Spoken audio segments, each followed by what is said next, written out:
Hello everyone and welcome back to the channel. Today I want to dive into a powerful and meaningful concept that bridges the worlds of psychology, spirituality, and inner healing.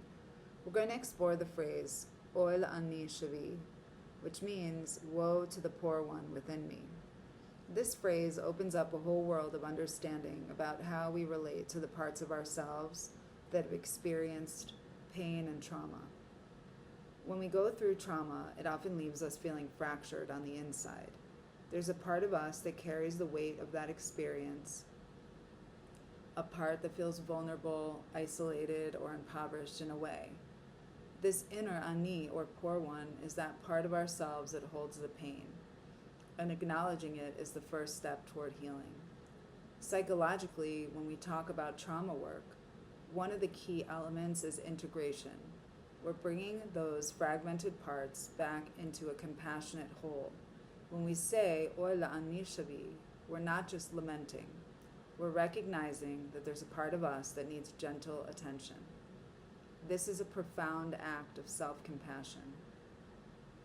In the Kabbalistic tradition, this idea of an inner poverty, or dulut, it's seen as a gateway or a doorway.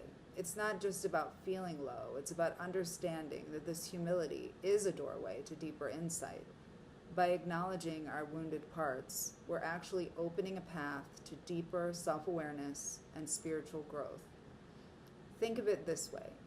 When you admit there's a poor part of yourself, you're not just seeing brokenness.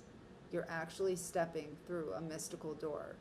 That door leads to a place where you can bring light into the darkness, where you can transform pain into understanding. The Zohar reminds us that the cracks are where the light gets in, and by honoring that inner poverty, we make room for healing. So how do we bring this into our own healing journey? One practical way is through mindful self-reflection. The next time you feel that sense of inner struggle, instead of pushing it away, gently say to yourself, I see the ani within me. Allow yourself to acknowledge that part without judgment. This is a form of inner Kabbalah, not in any sense of taking a vow, but as a way of embracing a new compassionate mindset. By doing this, you're integrating your psychological healing with a spiritual dimension. You're giving yourself permission to heal, not just on a mental level, but on a soulful one. And that's where true transformation happens.